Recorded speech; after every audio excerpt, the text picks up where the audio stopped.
Hi, I'm Lucia. My parents spent $75,000, 0 cents, on my sister's wedding. When it was my turn, they said, she deserves it, you don't. And when I dared to ask for anything, they said, don't embarrass the family. Their words were a dagger to my heart, igniting a fury I could no longer suppress. But what they didn't know was I had already made other plans.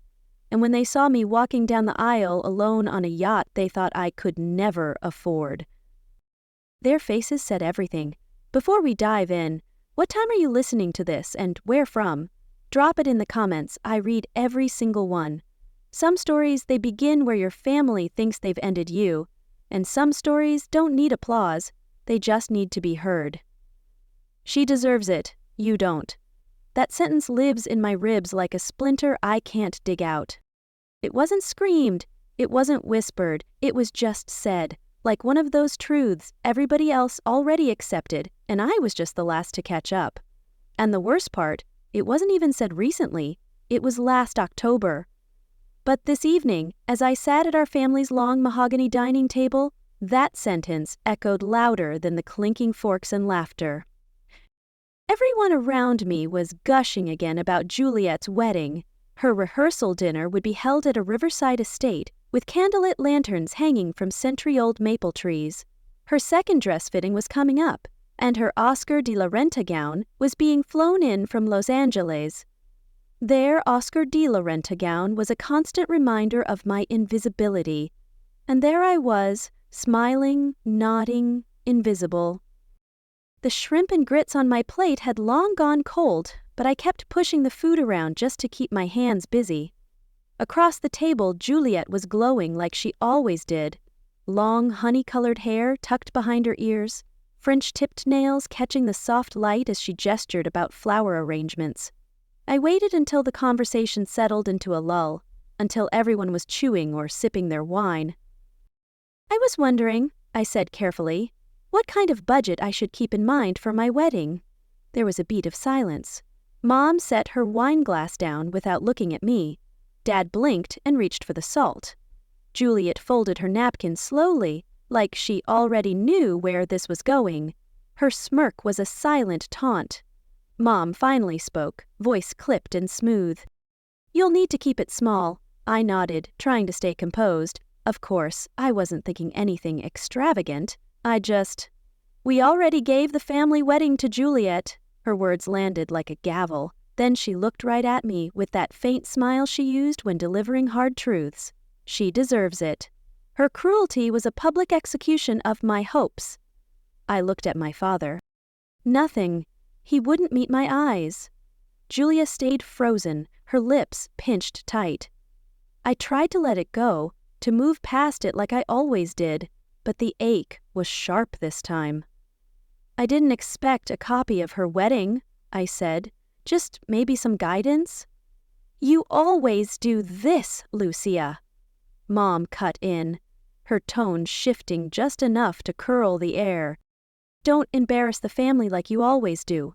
There it was, the old wound, the one they'd stitched into every holiday, every graduation, every time they smiled at Juliet and forgot I was still standing there.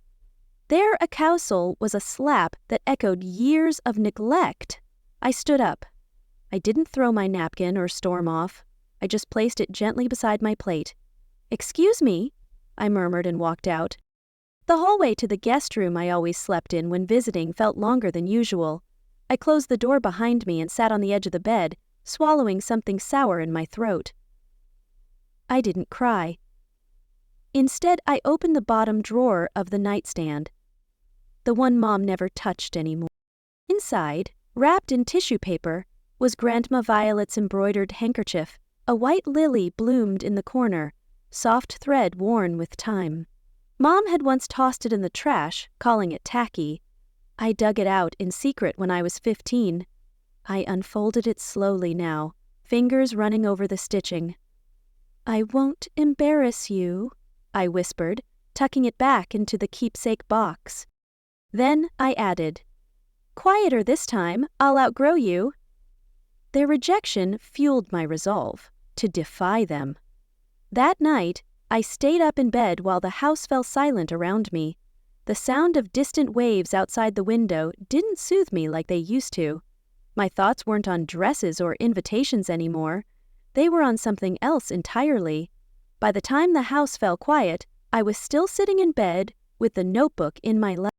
Not a bridal planner, not a Pinterest board full of pastel roses and calligraphy invitations, just a blank page and a pen, and one word, yacht.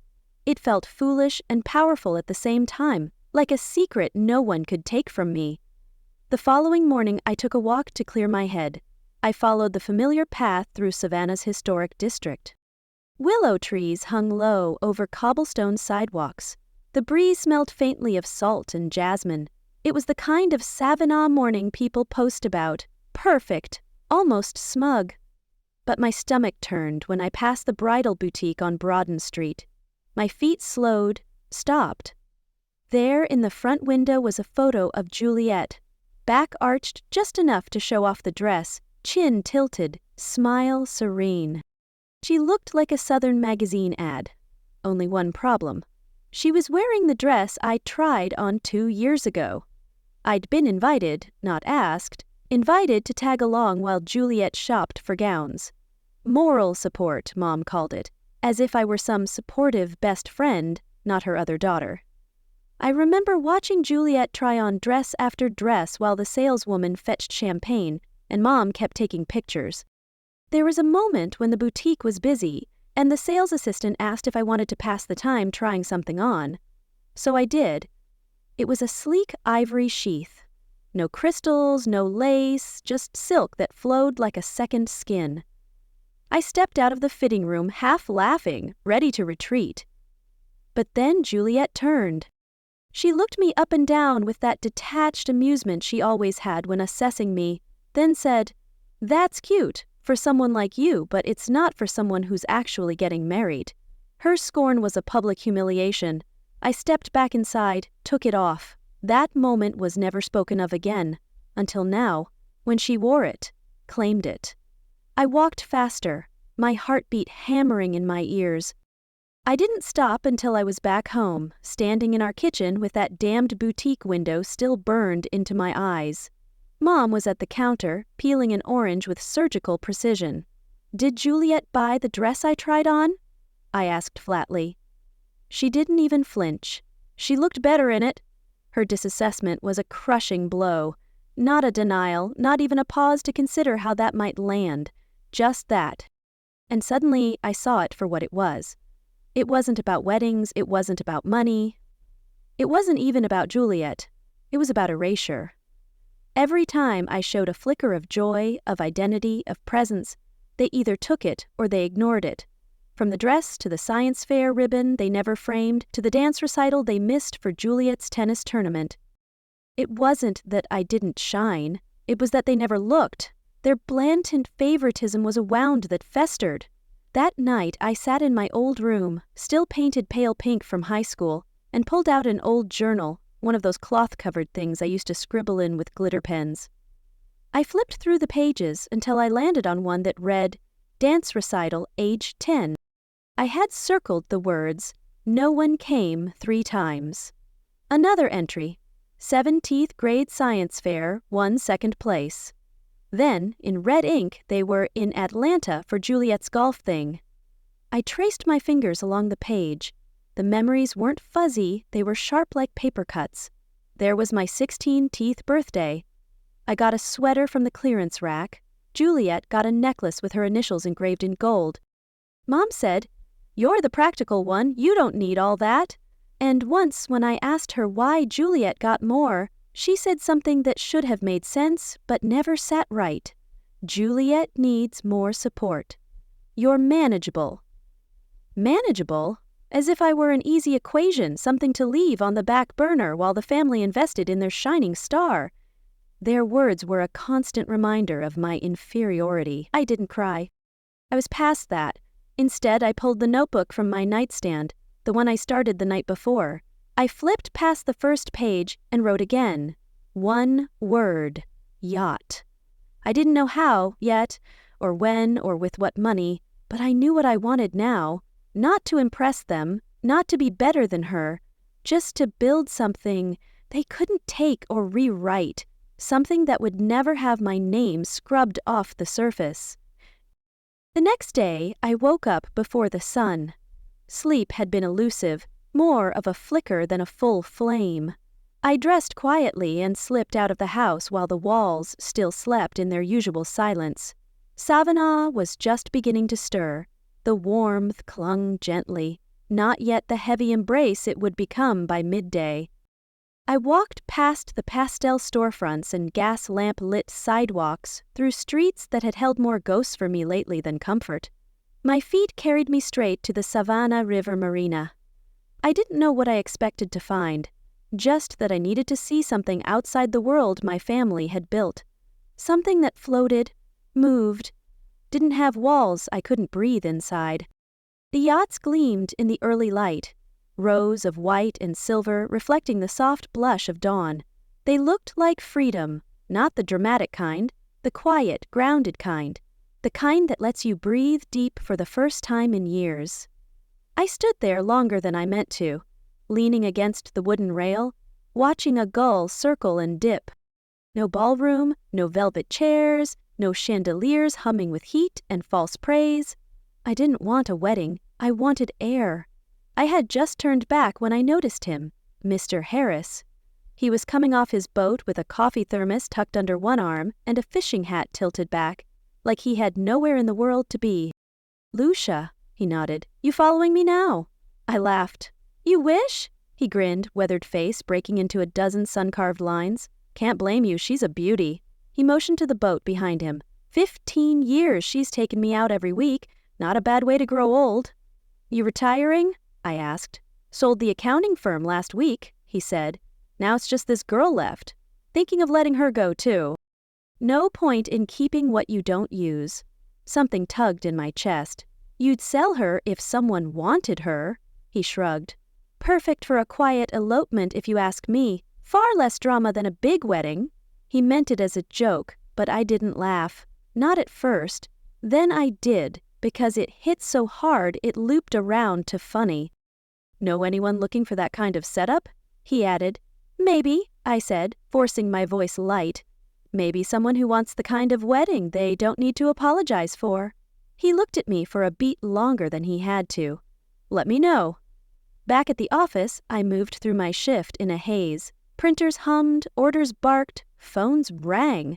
But my mind was stuck on a boat, on open water, on the fact that for the first time in years, I didn't just want out. I had an idea how. That evening, I walked in just in time to catch the end of dinner. Mom and Juliet were laughing over something on her phone. "Cruise lines are filling fast," Mom said. "We'll need to lock in the cabin suite next month." "What cruise?" I asked. She blinked, as if surprised I'd spoken. "Oh, the 3-month honeymoon cruise just for the family." "The whole family," I repeated. "Well, immediate family," she clarified, using that tone. Her exclusion was a deliberate sting, the one that said I should have known better than to ask. Juliet didn't look up from her screen. Dad just kept chewing. I nodded once and headed upstairs. No scene, no confrontation. I pulled open my drawer and found the white lily handkerchief again, the one my mother once tossed out as old. I held it like a thread, soft, silent, a whisper of someone who had loved without conditions. I whispered back, "Not this time." Their betrayal was my catalyst for revenge. That night, I stayed up until the crickets quieted and the AC kicked off for good. Then I picked up the phone. "Mr. Harris." His voice came through, warm and half sleepy. "You all right, darling?" "I just have one question," I said. "How much for one day?" There was a pause. Then, "If it's for something meaningful, consider it my wedding gift." I didn't cry this time. I just smiled and picked the date. I didn't tell anyone right away. I let the quiet settle over me like a warm linen sheet, light, comforting, protective. There was power in keeping something for myself, something untouched by their judgment or approval. Their ignorance of my plans was my secret weapon.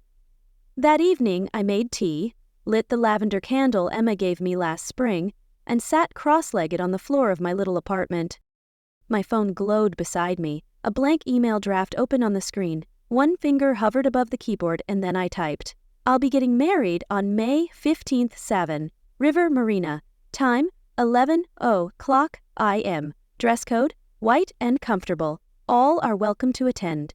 No RSVP, no florals, no fake smiles, just a date, a place, and an open invitation." I sent it to the family group thread. 15 seconds later, the screen lit up. My mother's reply came first. "This is inappropriate. We are not supporting a spectacle. Don't embarrass the family." Her condemnation was a challenge I vowed to overcome. No congratulations, no we'll be there. Just that familiar scolding tone, as if I'd tracked mud across the good rug again. I didn't respond. Instead, I put the phone down and walked to the small kitchen. I took a deep breath as the kettle clicked off and poured the water. As I stirred in the honey, the second ping came. "Juliet, is this your way of mocking what I had?" Her accusation was a jealous jab. I stared at the message longer than I should have. My thumb hovered. I could have said a dozen things, most of them cruel and satisfying, but I typed, "No. It's my way of having something of my own." Nothing else came after that. I didn't expect them to cheer, but I didn't think their silence would feel so loud. Not one of them asked who I was marrying. Not a single person asked if I was happy. It was like I'd lit a match in a room full of cold stone. The flame flickered, but the stone didn't budge. Their indifference was fuel for my determination. The next day, Emma met me at the office. She slid into the corner booth with her usual mismatched scarf and hair up in a pencil bun. "Well," she asked, "did you tell the royal court?" I nodded, and I gave her the gist. Her eyebrows lifted halfway up her forehead. "Wow," she said. "They really don't like when you stop asking for permission." "Huh?" I exhaled. "It's not even about them. I want something that's mine." She reached across the table, her hand covering mine. "Then let's make it unforgettable for you, not for them." That evening we stayed up late in her apartment with fabric swatches and mood boards spread across the kitchen table. Emma had a friend Jack who worked with a local designer. She texted him right then. "Don't worry," she told me. "You'll walk down whatever aisle you choose in something that feels like freedom, not approval." 2 days later, Jack came by with 3 bolts of vintage silk. One of them shimmered faintly under the light. Soft ivory, like moonlight caught in fabric. I ran my fingers along it and felt tears press behind my eyes, but I blinked them back. "I want to use this," I said, "and I want to sew something into it." The following morning, I pulled out my grandmother's handkerchief, the one with the white lily stitched in the corner, the one my mother once threw away. I sat at the window in my apartment with the sunlight spilling across my lap, sewing the fabric carefully into the lining of the dress. When my aunt called a few days later, her voice curious in a syrupy way, she asked, "So, who's the lucky man?" I smiled. "You'll see." The pause on the other end told me she hadn't expected that. She huffed something about decorum and hung up. Her skepticism only strengthened my resolve, but I didn't owe them anything. Not this time. Each time someone asked, I gave the same answer. No details, no names, just enough to let them know I was moving forward whether they were watching or not. And slowly the silence around me started to feel like space, not emptiness. My dress came together in Emma's living room, each stitch a soft rebellion. Jackson's friend worked with care and patience, letting me choose every seam, every fold. There were no lace frills, no corset to pull me into someone else's version of pretty, just lines that felt like me. Clean, strong, quiet. The wedding wasn't going to be small because I couldn't afford big. It was going to be small because I'd finally learned the value of intimacy, of choosing people who didn't need to be impressed, only invited. And just when I thought I could ride that quiet power all the way to the dock, they crossed a line I didn't see coming. The phone call came just after 9 on a Tuesday morning. I was making oatmeal, staring out the window at the neighbor's dog, chasing shadows again. The sun had barely made it over the rooftops, and my coffee hadn't cooled enough to drink. I saw Mom flash across the screen. There was no hello, no how are you, no mention of the wedding invitation she had so swiftly condemned a few weeks back. Her voice was casual, clipped, almost rehearsed. "We've gone a little over budget helping Juliet furnish the new house," she said. "Can you send over $4,500.00 this week?" No pause, no apology. I stood there in my kitchen, spoon halfway to my lips, unsure if I'd misheard. $4,500.00, I repeated slowly, like the syllables needed air before they could be real. "Yes, you've been working. You've always been good with money. It's not like you're spending it on a real wedding." Anyway, her dismissal of my dreams was a vicious betrayal. That last part delivered as if she were discussing the weather landed deeper than she knew. Or maybe she did know. Maybe that was the point. I didn't yell. I didn't lecture. I simply said, "I can't do that."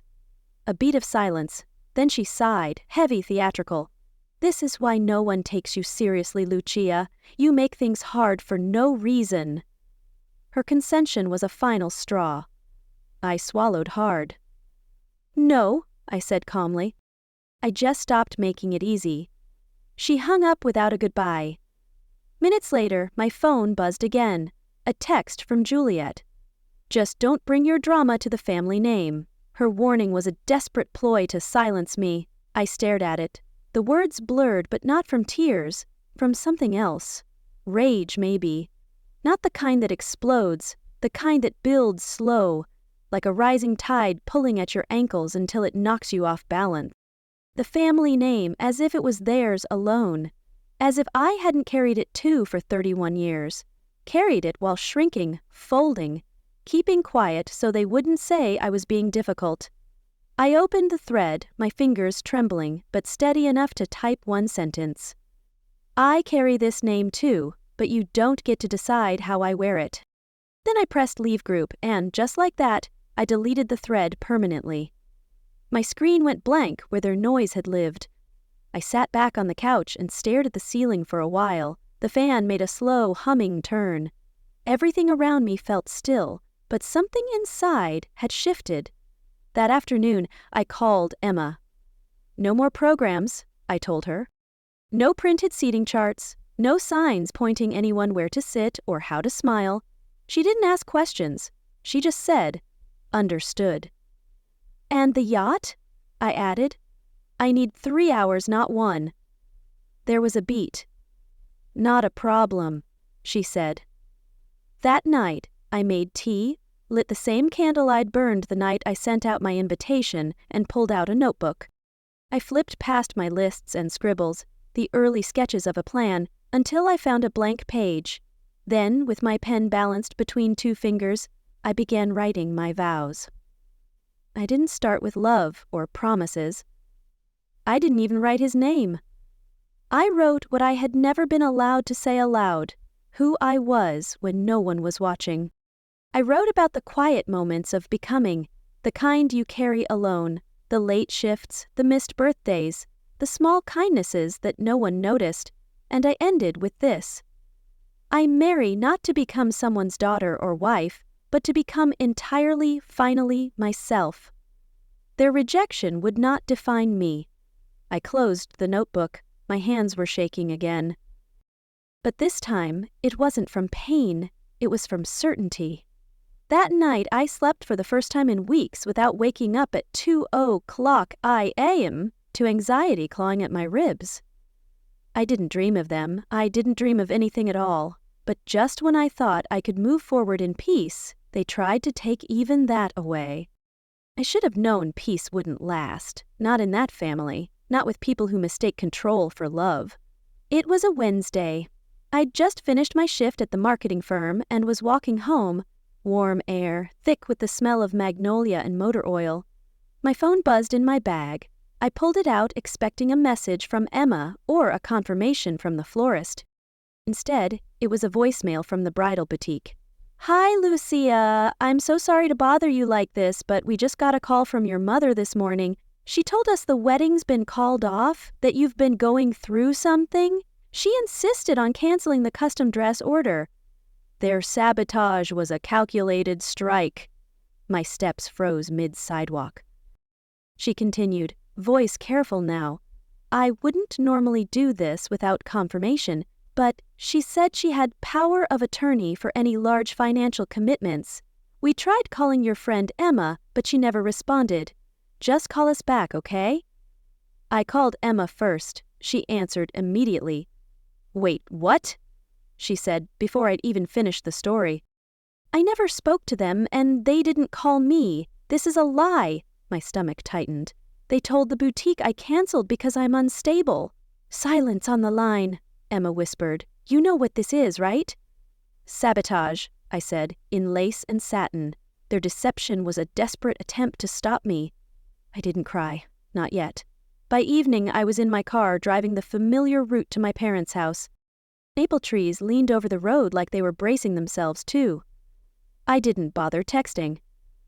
I didn't knock twice. My mother answered the door, just barely cracking it open like I was selling something she didn't want. I kept my voice steady. Why did you cancel my dress? She didn't look surprised. Because someone had to be the adult. This thing you're doing, whatever it is, it's not a wedding, Lucia. It's a tantrum in white. Her words were of a vicious attack on my dignity. I stood there, the porch light flickering above us, her screen door between us like a glass wall at a prison visit, and telling them I was emotionally unstable. Her lips tightened into a smile that held no warmth. You were always too sensitive. This isn't about you. It's about protecting our name. My fists balled at my sides. You mean your name? Because you stopped treating mine like it mattered. I would not let their manuficianum win.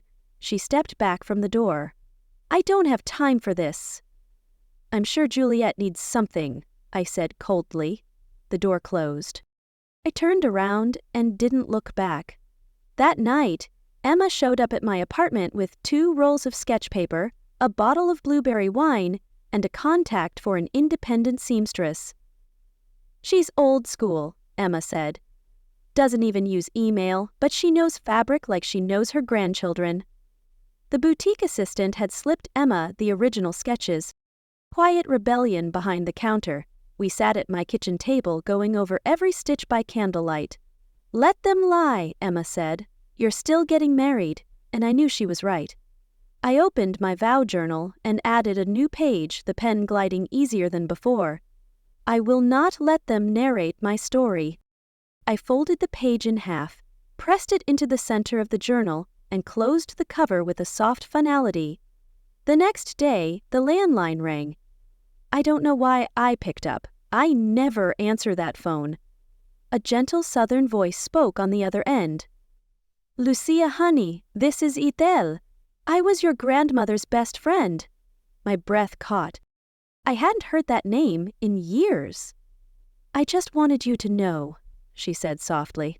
Not everyone's forgotten who you are. Your grandmother used to say you had a quiet kind of steel in you, that even when they didn't see you, you kept showing up. I see you, sweetheart. I always have. Her words were a lifeline amidst their cruelty. I sat on the edge of my bed, the journal still warm in my lap. I'm proud of you, she said before hanging up. So was she. I didn't fall apart. I didn't sob. But for the first time in a long while, I felt seen. I thought that would be the worst of it. But then came the photos. Sleep had barely finished clinging to my eyes when my phone lit up, with a message from a coworker at the firm. Hey, is this supposed to be your wedding? Still half tucked under the blanket, I sat up, rubbed my eyes, and tapped open the message. It was a screenshot of a Facebook post, one I hadn't seen, though half of Savannah had likely had by now. There it was. My mother's name, her smiling profile picture. The caption read, "Our baby girl, our pride and joy. We're so blessed to have helped Juliet create the wedding of her dreams last year. Nothing will ever compare." Attached was a collage of professional shots.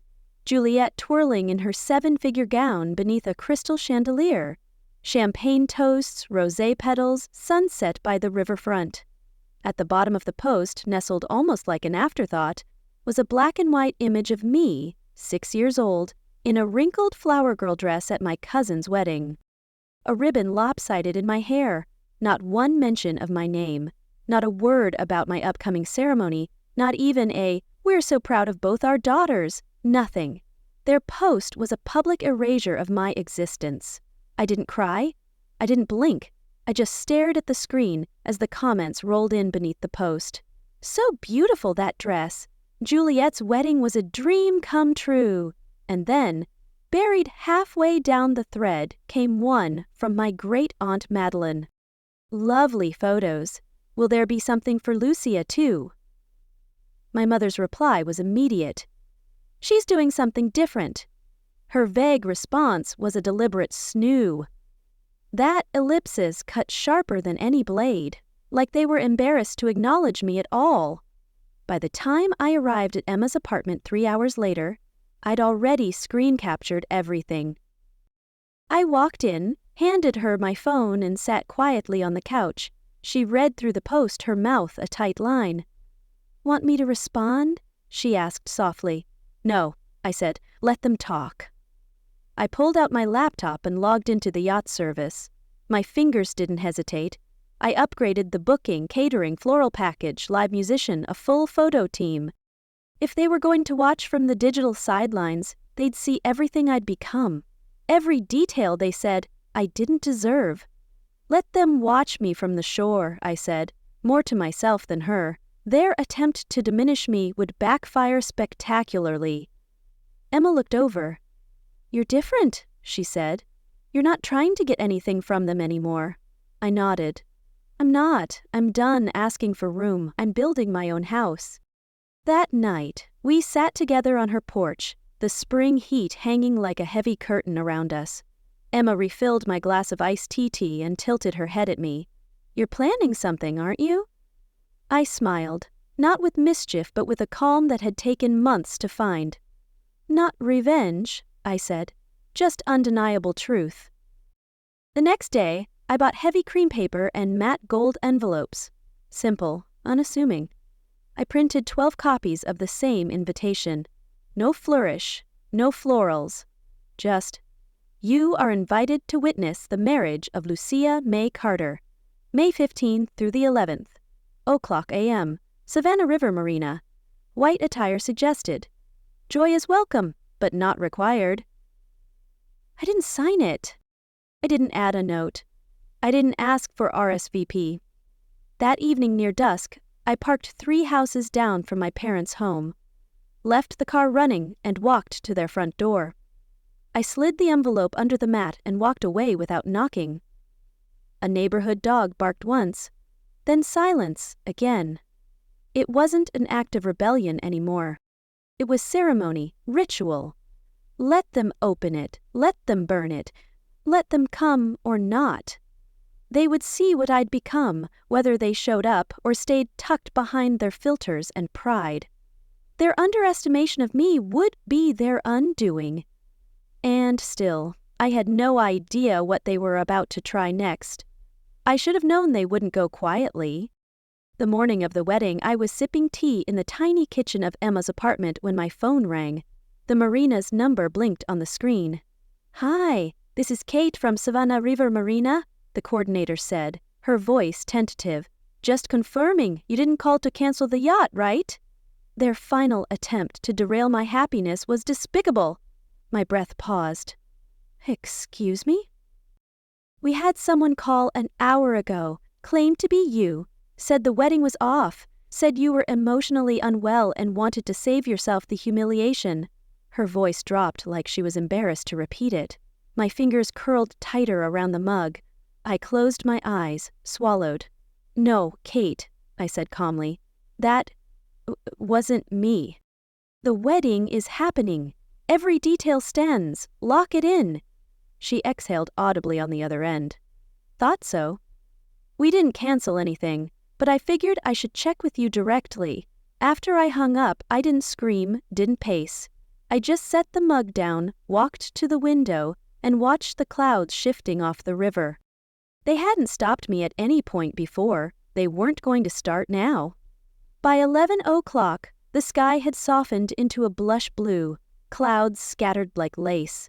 Savannah River shimmered like glass, and the yacht gleamed at the dock, fresh flowers swaying in the breeze, white linen catching golden light. I wore the dress stitched from the silk I'd chosen myself. Emma had pressed every seam like it was armor. My grandmother's handkerchief was sewn discreetly into the lining over my ribs, where it felt closest to who I used to be. Guests trickled in. People I'd worked with for years.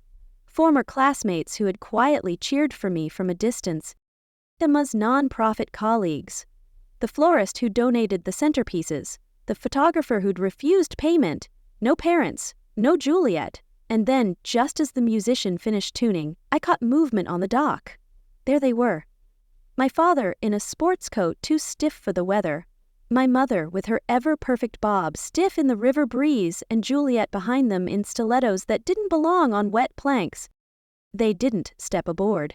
They just stood there watching, their eyes scanning the deck like they were trying to comprehend what they were seeing. This wasn't a courthouse vow. It wasn't some desperate, quiet ceremony thrown together to hide a shame. It was polished, beautiful, intentional. A small team moved discreetly along the edges of the deck, filming, photographing, documenting. I caught my mother whispering something to my father, his mouth pressed into a thin line as he shook his head. Juliet crossed her arms, chewing on her lip. Behind me, someone tapped gently on my arm. A woman with a press badge smiled softly. "Lucia Carter?" she asked. "I'm Ellis from the Savannah Daily. One of your clients nominated you for our local leadership spotlight." I blinked. "You're being profiled next month. I'd love a few shots from today if you're comfortable," she said, glancing suddenly toward the dock. "Would you like your family in the photo?" I didn't hesitate. "They'll have a better view from the shore. Their presence was a mockery." I refused to entertain. She nodded like she understood more than I'd said. And then it began. No one walked me down the aisle. No one handed me off. I stepped through the white ribbon alone, each step silent, solid, mine. There was no organ music, no fanfare, just waves lapping gently against the yacht, and the hum of something powerful shifting in my chest. I said my vows into a breeze that carried every word without apology. "I was told not to embarrass the family," I said, my voice steady. "But I am the family, and I am not ashamed of who I have become." I caught the flicker of movement at the dock. Juliet had turned her back and was walking away. My father followed, but my mother lingered. For one breathless second, our eyes met across the water. She raised her hand, wiped something from her cheek. Tears, regret, or just the sting of losing control. Her weakness was my triumph. I didn't wait to find out. The final chord played, the yacht pulled away, waves churned gently behind us as the dock shrank into a blur. I didn't look back, not once. I didn't need to because I was already gone. What happened after that? Let's just say the photos traveled faster than the tide. By the time I got home from the honeymoon weekend, a quiet, slow retreat into the low country with no fanfare, the first photo had over 300 shares. It was one taken by the yacht's photographer, me walking alone down the makeshift aisle on deck, wind curling my veil, eyes forward, chin lifted. A caption floated underneath from one of Emma's nonprofit friends. She said, I do to herself long before the ceremony, no hashtags, no staging, just truth. The next day, Juliet blocked me on every platform. My mother didn't call. My father didn't either, though he texted 3 words, "You made your point." His message was a free attempt to reclaim control. I didn't respond, but it wasn't silence anymore. It was space. The unexpected came in waves. The Savannah Daily ran a full feature. The headline read, "Not every bride needs a ballroom. One woman's story of self-worth, family silence, and finding her voice." Right under it was a photo of folded white linen napkins, shaped like lotus flowers. If you looked closely, you'd notice it mirrored something from Juliet's wedding last year. Back then, they were folded like leaves because Mother thought that was classic. The napkins I used reversed open petal by petal, a quiet symbol, one they never asked about. The editor had caught the symbolism and printed a quote from the article underneath. Some wounds aren't loud, but they still bloom. That image did something to me. The following week, I drove to my grandmother's old garden, the one she used to tend behind her house before the weeds claimed it. I folded a single white napkin, just like I had on the yacht, and laid it beneath the azalea bush she once said reminded her of me. No fanfare, just a quiet echo.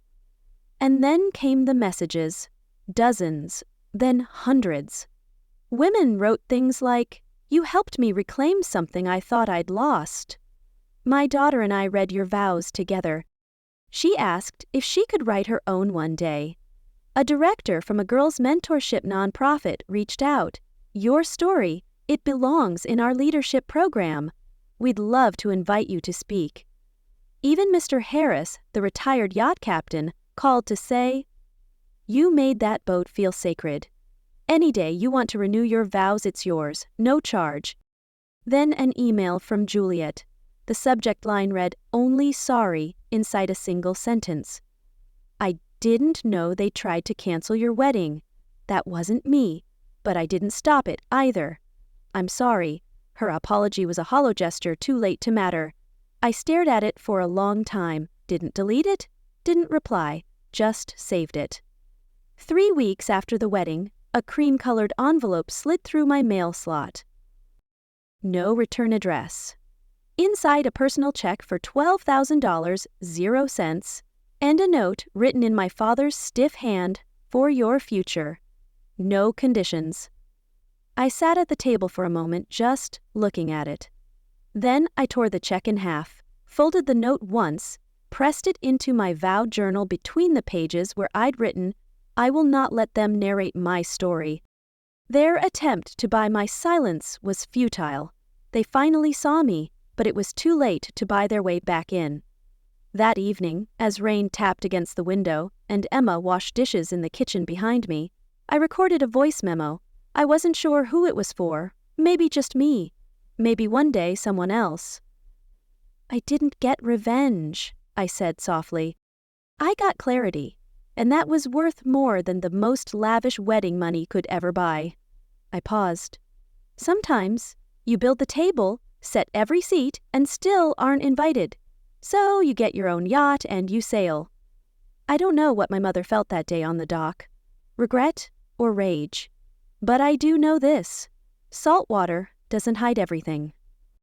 And peace doesn't always look like silence. It sometimes looks like standing alone, fully seen, fully whole. Have you ever had to celebrate your worth without your family's applause? Tell me in the comments. I read everyone. Because sometimes silence isn't peace, it's erasure.